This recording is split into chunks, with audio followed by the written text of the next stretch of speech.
오늘 함께 나눌 말씀은 마태복음 16장 보겠습니다. 마태복음 16장 13절에서 20절 말씀. 마태복음 16장 13절에서 20절 말씀입니다.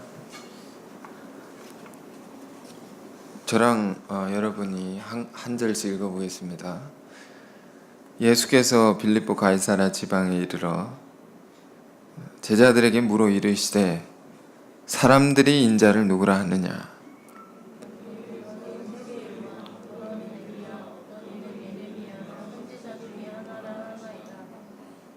이르시되 너희는 나를 누구라 하느냐.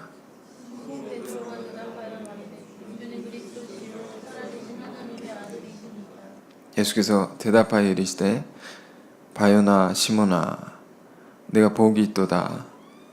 이를 내게 알게 한 이는 혈육이 아니요 하늘에 계신 내 아버지시니라.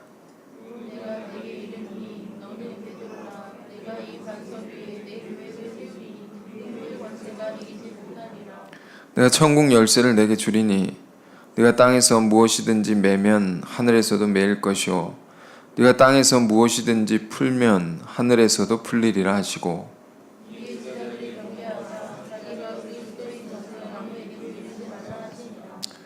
자, 아멘. 내가 천국 열쇠를 내게 주리니. 자, 이런 제목으로 귀한 말씀 나누겠습니다. 본문의 이야기는 가이사랴 빌립보라는 곳에서 일어난 매우 중요한 사건입니다. 예수님의 제자인 베드로가 이제 고백을 하는 그런 장면입니다. 무슨 고백일까요? 신앙의 고백이죠. 그 내용이 뭡니까? 16절에 나옵니다. 주는 그리스도시요 살아계신 하나님의 아들이시니이다. 예수는 그리스도시다. 이런 고백입니다. 간단히 보면 예수는 그리스도시다. 그 예수는 뭡니까? 이름이죠. 이름. 가령 기령, 세준 이런 이름이죠. 고유 명사입니다. 그 그리스도는 뭡니까? 헬라어로 크리스토스, 히브리어는 메시아인데 크리스토스, 기름 부음을 받은 자라는 뜻의 보통 명사입니다. 근데 이 예수와 그리스도, 원래 이제 멀리 있었던 두 단어가 멀리 있었단 말이에요. 두 단어가 이 베드로의 고백을 통해서 하나가 되는 순간입니다. 예수는 그리스도다. 우린 기도할 때 그냥 무심하게 기도하죠. 예수 그리스도 이름으로 기도했습니다. 예수 그리스도라는 말을 그냥 쓰는데 이게 엄청난 말입니다. 예수 그리스도, 이 말은 초대교회 교우들의 가장 간결한 신앙의 고백이었습니다. 신앙의 고백을 압축적으로 표현한 말입니다. 예수 그리스도. 그러니까 예수는 우리의 구원자시다. 예수는 나의 구주이시다. 이런 고백한 사람들의 모임을 뭐라고 합니까? 교회라고 합니다. 자, 본문은 예수님을 따르는 제자 중에 한 제자가 그렇게 고백한 사건을 매우 중요한 사건으로 이렇게 기록해 놓은 것입니다. 여러분에게 있어서 이런 고백의 순간이 있었습니까? 있었다면 그것은 매우 큰 사건이었던 것입니다. 그 순간을 경험한 사람들은요, 이 말씀을 통해서 다시금 상기시켜 보길 원합니다. 그 순간, 그때 하나님 주신 은혜의 세계들 다시금 이렇게 생각해 보길 바랍니다. 그렇지 못한 분들이 계시다면 이런 순간을 사모하시기 바랍니다. 자, 이 본문의 고백의 사건은 어떻게 일어났는가 이제 조금 더 우리가 구체적으로 보길 원하는데, 자 13절 다시 본문 볼까요? 예수께서 빌립보 가이사랴 지방에 이르러 제자들에게 물으셨다. 사람들이 인자를 누구라 하느냐? 인자는 예수님을 얘기하는 거죠. 사람들이 나를 누구라 하느냐? 이제 더러는 세례요한, 더러는 엘리야, 더러는 예레미야 선지자 중에 하나라 하나이다. 너희는 나를 누구라 하느냐? 이 보십시오. 이 고백의 사건은 예수님의 물음이 먼저 있었습니다. 그것에 대한 응답이 이 고백이죠. 예수님의 물음은 두 가지입니다. 사람들은 나를 누구라 하느냐? 그럼 너희는 나를 누구라 하느냐? 이 물음이 얼마나 깊습니까? 정말 깊죠. 이 깊은 물음에서 이런 깊은 그 고백이 나온 것입니다. 우리도 이 물음 앞에 서서 나는 어떤 대답을 할 수 있는지를 생각해야 됩니다. 사람들은 주님을 어떻게 생각하느냐? 어떤 사람은 세례자 요한이라고 하고, 엘리야라고 하고, 예레미야 선지자 중에 하나라고. 여기 언급된 사람들은 정말 놀라운 사람들입니다. 뭐 엘리야는 많이 말씀 들어서 아시겠죠? 엄청난 그 전설입니다. 구약의 전설입니다. 갑자기 나타나서 놀라운 기적을 행하고 불병거를 타고 하늘로 승천한 사람입니다. 예레미야도 마찬가지예요. 눈물의 선지자로. 이스라엘 백성들의 그 미래를 예언하고 눈물의 선지자. 늘 울었습니다. 대선지자라고 합니다. 세자 요한은 또 이 시대에 큰 사람입니다. 큰 사람. 그러니까 하나같이 명성이 높은 사람들, 많은 사람이 우러러보고 크게 존경하는 사람들. 그러니까 사람들은 그 예수님께서 행하신 기적과 놀라운 말씀들을 들으면서 예수님은 보통 사람과 다르다라는 그런 인식이 생긴 것입니다. 분명 다른 분이다. 놀라운 분이다 말입니다. 이런 분위기 속에 있는 것입니다. 제자들에게 묻는 거죠. 그런데 너희는 나를 누구라 하느냐? 우리는 예수를 누구라고 합니까? 어떻게 예수를 바라봅니까? 그 바라보는 만큼 믿는 거죠. 우리는 누구라 합니까? 우리 신앙의 고백이라는 것은 참 중요합니다. 고백이라는 것은 뭡니까? 객관적인 것이 아니죠. 객관적이라는 것은 제3자의 입장에서 보는 관점을 말합니다. 많은 사람이 어떻게 보느냐. 근데 고백이란 말은 3자가 보는 것이 아닙니다. 내가 고백하는 거죠. 내가 바라보는 것입니다. 주관적인 것입니다. 나의 견해, 나의 관점이죠. 그리스도에 대한 내 스스로가 찾아 세우는 그런 신앙의 세계를 말하는 것입니다. 신앙은 그런 것입니다, 여러분. 친구 따라 강남 가듯이 하는 게 아니다 말입니다. 부모 따라 가는 게 아닙니다. 자식 따라 가는 게 아닙니다. 친구 따라 가는 게 아닙니다. 신앙은 결국 하나님과 나와의 1대1의 관계입니다. 부부가 있어도 하나님과 나는, 신앙이란 건 하나님과 나인 것입니다. 대신 구원받을 수 없고 대신 천국 가줄 수 없는 것입니다. 누구도 대신할 수 없다 말입니다. 내가 하나님 앞에 다 서는 것입니다. 1대1로. 우리 이 말씀 보면 생각해야 됩니다. 나의 신앙의 자리, 모습을. 나는 예수를 누구라 하는가? 예수에 대한 나의 진정한 고백은 무엇이냐? 저 사람이 그리스도라고 고백한다고 해서 그건 나랑 의미가 없는 거예요. 나랑 무슨 관계가 있는 거예요. 그가 고백하는 건 내가 고백해야 되죠. 내가 그리스도를 만나야 되죠. 우리 신앙의 여정에 있어서 이 순간, 이 체험, 이 정말 중요한 것이다 말입니다.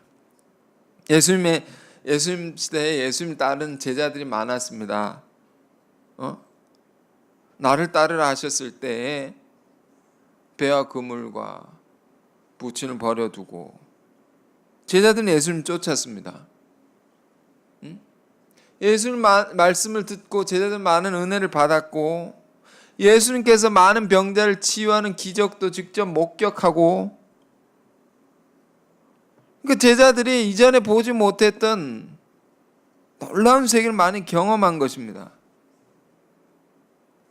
그리고 때가 되어서 예수님께서 제자들에게 물으시는 것입니다.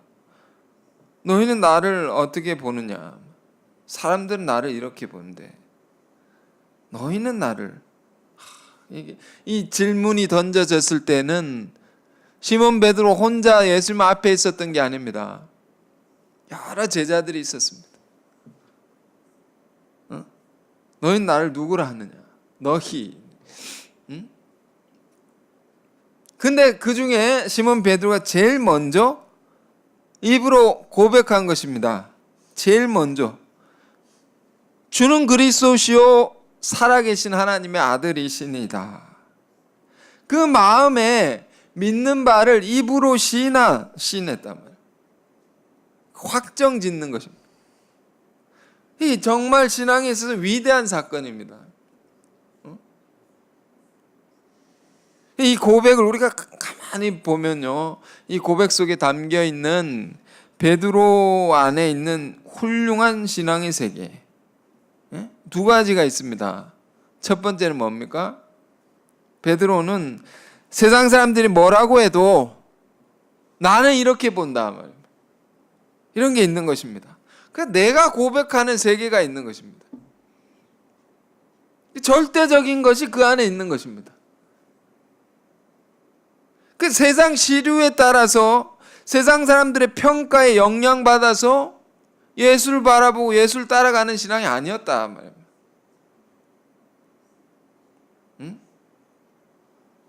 우린 참 영향을 많이 받죠.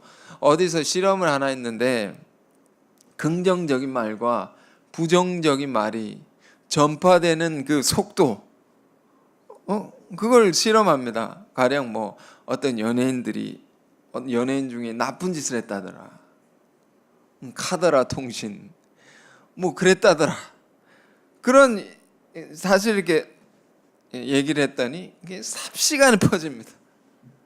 나쁜 소식이 삽시간에 퍼지는 것입니다. 다 그렇게 생각하고 거짓을 진실로 생각하고, 그런데 어떤 사람이 선행을 했다더라 이런 얘기를 했는데 웃으면서 전하지 않습니다. 아, 참 좋은 일이군요. 전하지는 않습니다. 전달이 안 되는 것입니다. 사람이 그렇죠. 뭐라고 합니까? 군중심리라고 합니까? 많은 사람들이 그렇다라고 하면 정말 그런 것이구나라고 규정해 버리기 쉽고, 그 여러분, 우리가 이 베드로의 고백을 보면서 우리 신앙이 휩쓸려서 하는 신앙이 되어서는 안 되는 것입니다. 자기 주관을 갖고 자기 주체성을 갖고 해야 됩니다.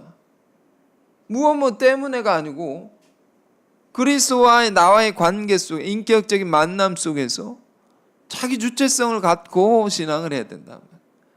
베드로는 그런 사람이었습니다. 그리고 이 두 번째로 이 고백 속에 담겨 있는 베드로의 훌륭한 점은 뭡니까? 남들이 예수를 평가하는 것, 그거보다 더 높게 볼 수 있었단 말이에요. 예수님을. 우린 이 복음서란 게 뭡니까? 제자들이 신앙을 고백한 것을 적어 놓은 것이죠.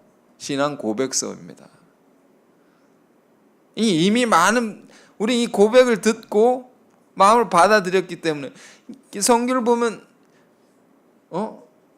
예수 그리스도에 대한 고백이기 때문에 얼마나 이제 크게 보입니까? 그러나 이 당시에는 그러지 않았단 말이에요. 그러지 않았다. 그러니까 세상의 평가라는 것은 엘리야, 예레미야, 대선지자. 이것도 큰 증거입니다. 근데 베드로는 이보다 더 예수님을 높은 분으로 볼 수 있었단 말이에요. 이게 굉장히 어려운 것이었습니다. 조금 천박한 예를 들어볼까요? 세례자 요한은요, 진짜 천박할 수 있는데, 이 시대에 뭐 수만 명의 성도들을 이끄는 대형 교회 목사님, 대표 목사님이라고, 한국에 큰 교회 있지 않습니까? 세계 5손가락 안에 드는 교회.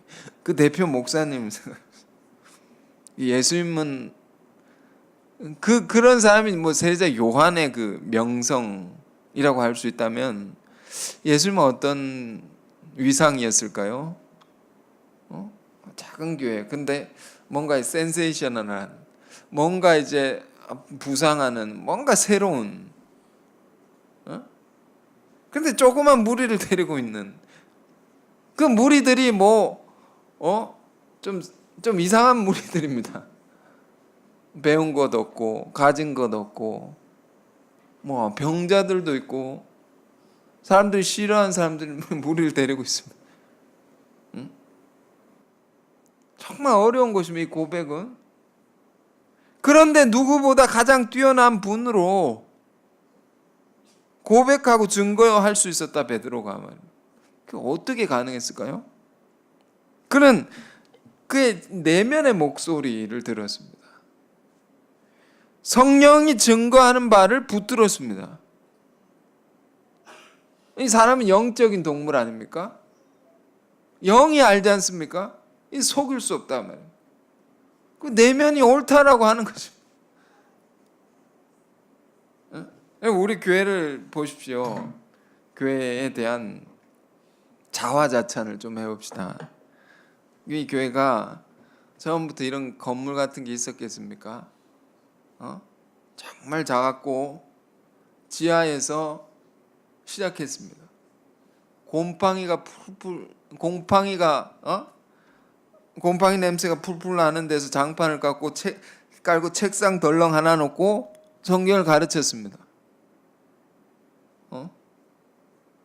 그 전도를 했습니다. 전도를 해서 많은 사람들이 왔는데 환경을 보고 기겁하고 가는 사람들이 많았습니다. 환경을 보고 다 떠나갔습니다. 많은 사람이 떠나갔습니다. 그런데 하나님의 말씀을 듣고 변화되는 사람들이 나타나기 시작했습니다.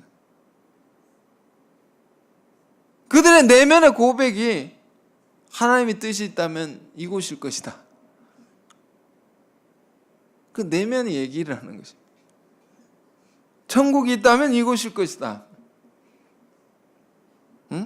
그런데 사는 게 너무 힘들게 사니까, 고생하니까 내면의 소리는 있는데 떠나가는 것입니다. 그런 교회 역사가 있었습니다. 우리 교회를 다니려면요, 우리 교회를 잘 알아야 됩니다. 역사를 알아야 됩니다. 어떻게 왔고 무엇으로 왔고 무엇을 향해 가는가, 이거 분명히 알고 다닐 수 있습니다. 그렇지 않으면 그 외적인 것을 보고 다녀서는 안 되죠. 그렇게 많이 떠나간 사람들 중에 남은 분들이 있었습니다. 남은 분들 안에 누가 뭐래도 이곳이다, 이런 게 있었습니다. 성령의 은혜죠. 그런 분들 안에 내적으로 증명된 세계가 있는 것입니다. 이거는 부인할 수 없다.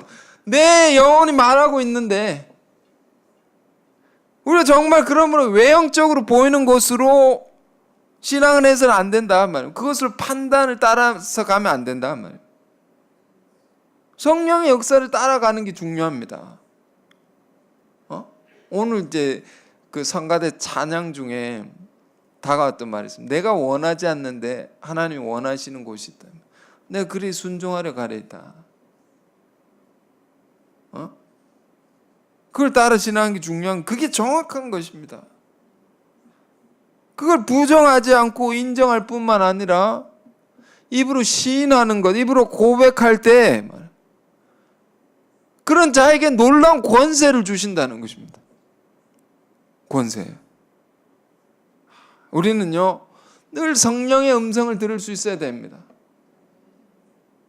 사람의 말보다 하나님의 음성을 들어야 됩니다. 직관이라는 것이 있죠. 직관.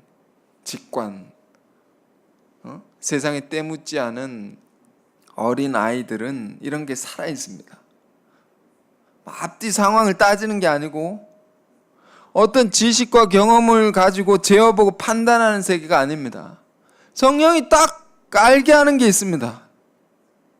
여러분, 우리 저기 밑에서 예배 드리는데 아이들과 대화할 때는 막 그냥 철없이 뛰고 장난치고 뭐 부수고 이래도 어느 날 대화하면 깜짝 놀라는 대화를 할 때가 있습니다. 하나님이 그렇게 하신 것 같다고. 여러분, 이런 대화를 해본 적 있으시죠? 이런 게 직관이랑, 이게 영적인 것입니다. 영적인 감각. 이건 하나님께서 다 주신 것입니다. 인간에게. 그것을 따라서 사는 것이 신앙이라는 것입니다. 어떤 분이 이제 전도가 되는 경험을 얘기를 하는데, 선교사님이 되신 분이 어떻게 전도가 되었느냐, 누가 자기를 따라오더라는 거죠. 길을 가는데 따라오세요. 예수님도 이렇게 전도했지 않습니까? Follow me. 긴 말이 필요 없다. 따라오세요. 자기가 따라갔다는 것입니다.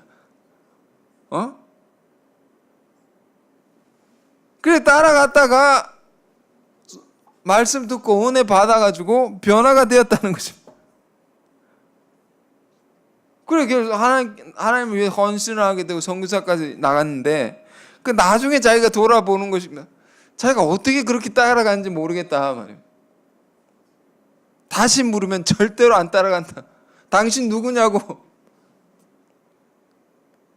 보십시오. 예수님께서 제자들을 부르실 때 마태복음 4장을 보십시오. 나를 따라오너라. 내가 너희를 사람을 낚는 어부가 되게 하리라.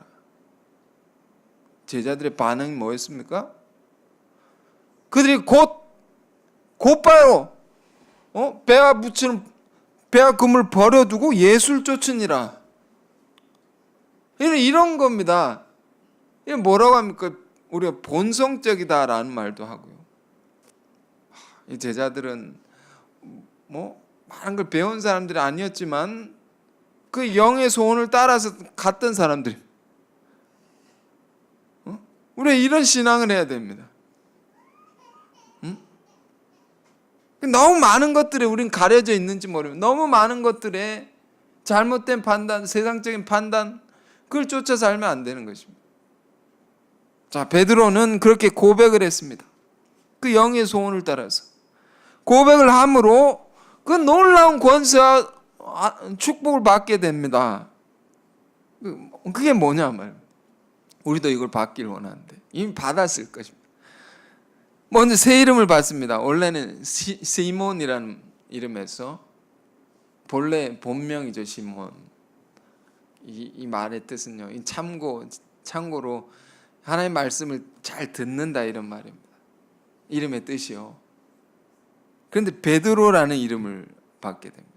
페트라, 영어로 게바, 반석이라는 뜻입니다. 왜 이런 이름을 주셨느냐? 성경을 공부하면 이름의 뜻에 담긴 깊은 의미가 있습니다. 왜 반석이라는 이름을 주셨느냐? 이 이름 속에는 베드로 고백을 했지 않습니까? 너의 그 고백이, 너의 그 믿음이 흔들리지 말라, 이런 의미가 있습니다. 흔들리지 말라. 너는 왜? 이전에는 흔들렸단 말이에요. 많은 사람들이 예수님을 알고도 예수님을 따르고도 떠나갔다. 반석의 반대말이 뭡니까? 마태복음 3장 4장 이렇게 읽어보면 반석의 반대말은 그건 갈대입니다. 갈대. 11장에도 나옵니다. 세례자 요한에게, 세례자 요한의 제자들에게 예수님이 주셨죠. 너희가 흔들리는 갈대냐? 흔들린단 말입니다. 갈대가. 그런 가운데 시몬의 이 이름 주셨으면 너는 흔들리지 말아라. 반석, 베드로라는 이름. 무엇에도 흔들리지 말아라. 그렇죠. 예수님 시대가 우리가 성경을 통해서 정말 잘 봐야 되는데, 예수님의 외모, 조건 이런 것을 보고, 예수님의 공동체의 외적인 것을 보고 많은 사람들이 떠나갔던 것입니다. 떠나갔습니다. 근데 이 베드로를 만나시고 그의 고백을 들으시고, 반석 같아. 너는 반석이 되어라. 우리 믿음 이와 같기를 바랍니다. 자, 그래서 새 이름을 주시고 2절에 두 번째, 음부의 권세가 너를 이기지 못하리라. 이 고백을 한 자, 이 믿음의 굳건히 서 있는 자는 사단이 공격할 수 없습니다. 그를 무너뜨릴 수 없습니다. 영적인 싸움에서, 우리의 싸움 혈과 육에 대한 것이 아니오 영적인 싸움이라는데, 이 근원적인 싸움에서 사단의 권세를 이길 수 있는, 이 사단을 이길 수 있는 권세, 이게 얼마나 중요한 것입니까? 귀신이 다 떠나가죠. 다 도망가면 다 쫓아낼 수 있습니다. 이 싸움에서 이기면, 사단을 쫓아낼 권세를 가지면 모든 것을 이길 수 있게 됩니다. 우리 삶에. 이게 정말 중요합니다. 우리 삶이 실패하고 무너지고 하는 것은 다 음부의 권세, 여기서 당하는 거거든요. 그 앞에 우리가 지는 것이거든요. 질 수 없는 우리들인데, 음부의 권세가 이기지 못하리라. 예수를 그리스도로 시인한 자들, 고백한 자들은 마귀가 건들 수 없으리라 말입니다. 이걸 갖게 된단 말이에요. 그리고 무엇보다 이 믿음의 고백 위에는 어떤 축복이 있습니까? 그 고백 위에 교회가 세워집니다. 교회. 이 교회. 이 교회의 본질은요, 건물이 아닙니다. 건물이 아닙니다. 서두에 말씀드렸다시피 예수를 그리스도라 고백한 사람들의, 예수 그리스도라 믿고 고백한 사람들의 모임이 교회입니다. 이 믿음, 이 신앙이 본질인 것입니다. 이게 가장 중요한 것입니다. 우리가 이 믿음, 이것을 잃어버리면 거대한 예배당도 무익한 것이 됩니다. 예수님 다 헐어버려. 46년 된 성전도 그 다 쓸데없다 다 무너뜨려 버려. 내 삶 안에 일으키리라. 그 믿음 위에 다시 서야 되는 거죠. 그게 진짜 교회죠. 아무리 커도 소용없습니다. 우리 신앙도 그래서 우리가 주님의 우리의 거룩한 성령이 거하시는 전이라고 할 때 우리의 믿음이 이렇게 반석같이 튼튼하지 않으면 무너지는 거죠. 아무리 큰 일에도 소용없습니다. 무너지니까 이 반석에 교회가 세워지리라. 불교에서도요, 큰 절을 지을 때 보면 짓는 장소가 있습니다. 산속에서 하는 스님이, 큰 스님이 놀라운 도를 깨달았다. 그 깨달음을 얻으면 그 깨달음을 얻은 그 산에다가 큰 절을 지어줍니다. 그 터 위에다가. 불교도 그렇습니다. 그 건물이 얼마나 크냐 이건 중요하지 않습니다. 우리도 우리 한 사람 한 사람의 믿음이 중요한 것이다. 어떤 믿음요? 예수를 그리스도시다. 예수가 그리스도시다. 나의 구주로 고백할 수 있는 그런 믿음. 그런 자에게 놀라운 파워, 권세를 얻는 것인데 그 교회가 세워진다. 이게 무슨 큰 권세냐? 이게 무슨 파워냐 말입니다. 이게 알고 보면요, 여러분, 엄청난 파워입니다. 무서운 것입니다. 왜 그렇습니까? 사람은 다 이제 천국에 가길 원하죠. 사람 다 천국에 가길 원합니다. 히브리서 9장 27절에 사람이 한 번 죽는 것은 하나님께서 정하신 것이요 이후에는 심판이 있으리니, 다 죽지 않습니까? 우리가 아무리 큰 재산을 가져도, 아무리 큰 권력을 가져도 다 죽습니다. 그러나 그게 끝이냐? 아니다 말이에요. 그가 살아온 것에 대한 심판을 받는 것입니다. 그 어디로 가느냐? 그 심판의 자리에서 어디로 가느냐? 마태복음 25장에 양과 염소의 비유, 오른쪽으로 가는 자가 있고 왼쪽으로 가는 자가 있다. 여기 심판을 받아가지고 이쪽으로 저쪽으로 갈려지지 않습니까? 어디로 가느냐? 이게 왜 중요합니까? 영원한 세계니까. 영원한 세계. 여러분, 우리가 영원히 지옥에서 살고 싶은 사람은 없지 않습니까? 천국에 가고 싶은 거죠. 근데 천국에 들어가는 문이 어디 있습니까? 교회에 있단 말입니다. 그래, 그 천국에 들어가는 문을 열 수 있는 열쇠를 이 고백한 베드로에게 준단 말입니다. 이거 얼마나 큰 것입니까? 열 수도 있고 닫을 수도 있고, 네가 열면 닫을 자가 없고 네가 닫으면 열 자가 없느니라 말입니다. 오늘 말씀의 제목이 천국 열쇠를 주신다. 주리니 이건데요, 강남에 한 병원의 입구에 동상이 하나 있습니다. 베드로 동상인데, 병원 앞에 베드로가 뭐 이렇게 하면서 열쇠를 탁 가지고 있습니다. 궁금해서 자세히 보았는데 그 동상 밑에 성구가 적혀 있습니다. 나사렛 예수 이름으로 일어나 걸으시오. 무슨 척추병원 이렇게 되어 있습니다. 척추병원 일어나라고.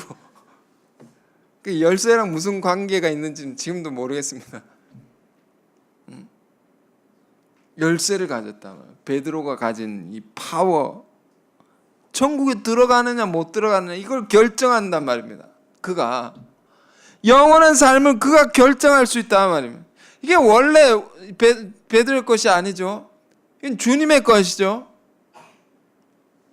주님이 결정할 수 있는 거죠. 한 영혼이 천국 들어가느냐 못 들어가느냐, 주님의 놀라운 권세인데 이걸 주님을 예수를 그리스도라고 믿음으로 고백한 자에게 주신다. 딱 맡기시는 것입니다. 그 권세를. 이 마치요, 이것은 무엇과 같은가 하면 요셉의 이야기에 그런 장면이 있습니다. 요셉이 바로 왕의 그 악몽을 꾸고 밤잠을 설치는 그 꿈 때문에 밤잠을 설치는 바로 왕의 꿈을 요셉이 풀어줍니다. 그 지혜의 놀라움을 보고 왕이 나라를 다스릴 모든 권한을 요셉에게 탁 맡깁니다. 가장 큰 권세가 뭐냐면, 특히 그 시대의 지독한 가뭄 흉년의 때에 만국의 백성들을 먹여 살릴 수 있는 양식 창고, 흉년을 대비하고, 풍년의 때 양식을 모아가지고 흉년을 대비하는 그 지혜가 있었지 않습니까? 그 창고를 열고 닫을 수 있는 권세를 요셉이 갖게 됩니다. 이게 얼마나 큰 것이었느냐. 백성들의 죽고 사는 것이 요셉 한 사람의 손에 달려 있는 것입니다. 그래서 가나안 땅에 자기 형제들도 결국에는 양식을 구하러 요셉에게 오지 않습니까? 왜? 굶어 죽으니까. 거기서 양식을 얻지 못하면 거기서 문을 딱 닫아가지고 내어주지 않으면 다 죽는 것입니다. 그래, 이걸 열어가지고 양식을 나눠주면 살 수 있는 거죠. 이 결정권이 누구에게 있습니까? 요셉에게. 자, 우리가 이 말씀 묵상하면서 뭘 생각하길 원합니까? 오늘날 우리가 사는 이 시대는 영적인 흉년의 시대다라는 거죠.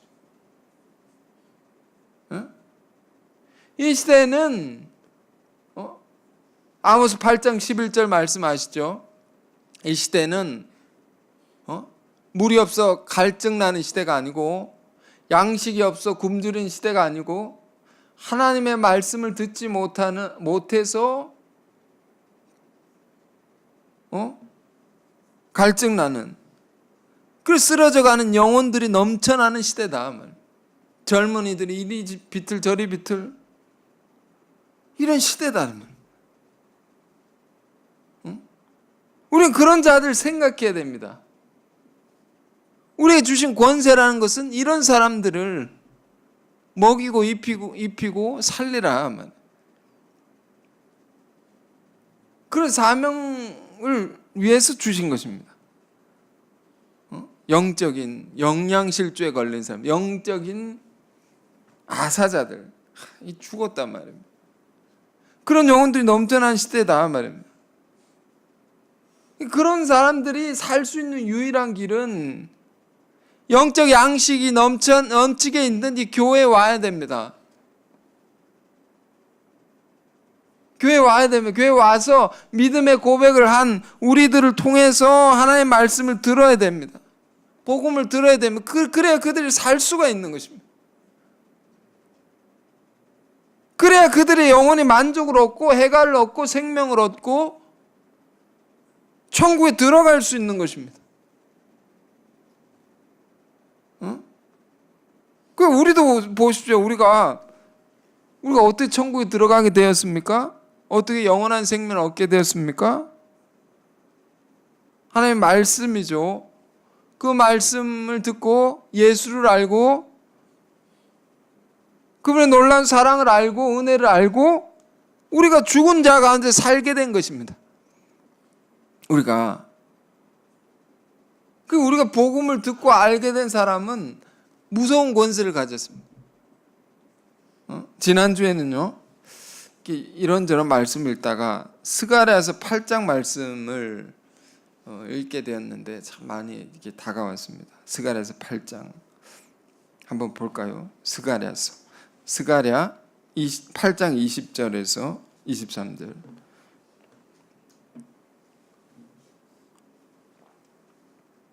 포로로 잡혀간 하나님의 백성들에게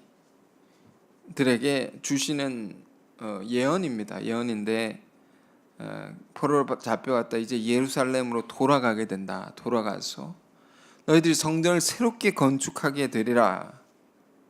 성전을 새롭게 건축하면서 예루살렘이 회복되는 예언인데요, 회복될 때 일어나는 여러 가지 일들을 얘기해 주고 있습니다. 그 중에 이 구절이 굉장히 와닿았습니다. 스가랴서 8장 20절. 만군의 여호와가 이와 같이 말하노라. 다시 여러 백성과 많은 성읍의 주민이 올 것이라. 이 성읍 주민이 저 성읍에 가서 이르기를 우리가 속히 가서 만군의 여호와를 찾고 여호와께 은혜를 구하자 하면 나도 가겠노라 하겠으며, 많은 백성과 강대한 나라들이 예루살렘으로 와서 만군의 여호와를 찾고 여호와께 은혜를 구하리라. 은혜를 구한다 말이에요. 많은 나라의 사람들이 은혜를 구한다 말이에요. 하나님의 은혜를. 23절. 만군의 여호와가 이와 같이 말하노라. 그날에는 말이 다른 이방 백성 10명이 유다 사람 하나의 옷자락을 잡을 것이라. 잡고 말하기를 하나님이 너희와 함께 하심을 들었나니 우리가 너희와 함께 가려 하노라 하리라 하시니라. 자, 이 예언입니다. 많은 백성이 예루살렘으로 모여듭니다. 왜? 하나님이 거기 계시다. 하나님의 은혜를 거기서 받을 수 있다 말이에요. 사람은요, 은혜를 받아야 살 수 있습니다. 밥 먹고 산다고 그게 사는 게 아닙니다. 은혜로 살 수 있는 것입니다. 우리 영적인 존재이기 때문에. 그 하나님의 은혜를 구하려고 막 몰려든다는 것입니다. 나도 데려가 달라고. 여기 좀 예언서는 점잖게 기록되어 있지만 그게 절박한 것입니다. 유다 사람, 그러니까 믿는 하나님의 백성 한 사람의 옷자락을 이방 사람 10명이 막 붙들고 있는 것입니다. 나 좀 데려가 달라고. 제발 나를 살려달라. 나도 하나님의 은혜를 받게 해달라고. 우리를 살려달라고. 그러니까 하나님의 말씀을 듣고 아는 사람들, 예수 그리스도의 복음을 알고 생명을 얻은 자들, 우리들을 간절히 붙들고 이렇게 말한다는 건 뭡니까? 이게 영적인 정황이라는 것입니다. 이게 영적인 정황이라는 것입니다. 이것이 실상이다 말입니다. 이방인들 안에 우리가 이런 걸 생각해야 됩니다. 영적인 공공함이 있습니다. 이방인들 안에 이런 절박함이 있습니다. 은혜를 사모하는. 안 그런 것 같지만 이런 걸 정말로 구하고 있다 말이에요. 며칠 전에는요, 우리가 이제 기도하시는 분들을 통해서 하나님이 막 보여주시는 것이 있습니다. 보여주는 거. 우리가 예언을 멸시치 말고 그걸 귀중히 여겨야 되죠. 그 보여주시는데 뭘 보여주시나? 교회 문 밖에 거지들이 막 가득 모여가지고 막 문을 두드립니다. 교회 문 밖에서 거지들이 막 왜? 먹을 걸 달라고. 여러분 이런 상황입니다. 누가복음 16장의 부자와 나사로의 비유를 보십시오. 나사로가 어떤 사람? 부자에게 제발 먹을 것 좀 달라고. 부스러기 같은 것을. 그 부자는 막 고기 실컷 뜯어먹고 손에 기름 묻었으니까 빵 가지고 이렇게 손에 묻은 기름을 빵으로 닦아가지고 개들이 먹으라고 던집니다. 그 개들이 먹는 거를 그거라도 달라고 이렇게 기다리고 있는 것입니다. 거지들이. 그게 뭘 가리키는 말씀이었습니까? 예수님의 말씀이? 하나님의 말씀을 풍성하게 듣고 가진 자들이 자기들만 먹고 자기들만 은혜를 누리고 그렇게 산다라는 거죠. 그런데 길거리에는 그거 조금 부스러기라도 얻고자 하는 은혜를 구하는 많은 이방의 백성들, 버려진 영혼들, 궁핍한 영혼들이 여전히 많다 말이에요. 그 이야기 결론은 뭡니까? 부자가 지옥에 갑니다. 나사로가 천국이다. 이게 역전이 됩니다. 왜 그런가 말이에요. 지옥에 가가지고요, 부자가 막 괴로워합니다. 지옥에서 괴로워하는데 뭐가 괴로운가? 뭐 궁뎅이가 뜨거울 수도 있고, 뭐 발바닥이 아플 수도 있고, 그런데 혀가 고통스러워. 혀가 너무 뜨거워가지고 물 한 방울만 달라고. 혀가 왜 뜨거우냐? 너에게 준 하나님의 복음의 말씀 너 전하지 않아야 했단 말이에요. 그게 심판을 받는 것입니다. 우리가 이런 걸 알고 살아야 됩니다. 우리가 그냥 그렇게 사는 게 아닙니다. 우리가 지금 이런 영적인 정황을 알지 못하고 살면 하나님께서 이 촛대를 옮기시어 다른 일을 통해서 그 사명을 이룰 것입니다. 우리가 이런 때에 살고 있습니다. 우리에게 말씀으로 알려주시고 또 예언을 통해서 보여주시는 것을 잘 따라가야 됩니다. 이제는 많은 사람들이 교회를 찾을 것입니다. 많은 영혼들이 우리를 바라보고 올 것입니다. 우리 이제 이들을 맞이할 준비를 해야 됩니다. 이 말씀, 우리가 베드로의 이 고백의 사건, 예수가 나의 그리스도시다, 이 믿음의 고백의 사건, 이 먼저는 우리가 이 깊은 은혜의 한 자리를 다시 찾아가길 원합니다. 이 자리를 찾아가야 됩니다. 순수하게 주님은 그리스도라고, 주님이 나를 살리셨다고, 그 고백의 자리. 그리고 그로 말미암아 우리가 받은 권세를 다시 또 보길 원합니다. 큰 권세, 흔들림 없는 반석과 같은 믿음으로 이 권세를 우리가 드러내고 살기를 바랍니다. 음부의 권세가 이기지 못한다. 여러분, 거칠 것이 없습니다. 우리 막 전하면 되는 것입니다. 그 말씀 멸시한 자는 내치면 되는 것입니다. 거룩한 것을 걔에게 주지 말라 말이에요. 귀하게 여기지 않은 자는 내치면 됩니다. 귀하게 여기는 자들에게 줄 수 있는 것이, 그런 권세가 우리가 있는 것이니까. 천국 열쇠를 주셨다. 여러분, 많은 영혼들이 여러분 손에 달려있습니다. 여러분이 가진 열쇠를 가지고 여러분이 열어주면 그들이 천국에 들어갈 수 있습니다. 여러분이 닫아버리면, 만문을 딱 닫아버리면 그들은 주를 볼 수 없다. 여러분, 이 권세를 잘 기억하시고 많은 영혼들을 천국으로 인도하는 우리 모두가 되길 바랍니다. 자, 기도하겠습니다. 은혜로우신 주님, 감사합니다. 우리의 믿는 바 이 귀한 세계를 점검케 하옵소서. 세상의 평가에 휘둘리지 아니하고 예수님이 나의 구주요 나의 그리스도이심을 진정으로 고백한 그 한 자리를 우리가 다시금 회복해 하옵소서. 그 은혜의 사건을 다시금 우리 안에 새롭게 살아나게 하옵소서. 또 반석과 같이 그 믿음 위에 굳게 서게 하옵소서. 그래서 우리에게 주신 귀한 권세들, 놀라운 권세들 우리가 묵혀두지 아니하고 감추어두지 아니하고 드러내고 살게 하옵소서. 특별히 천국 열쇠를 우리에게 주셨다 했습니다.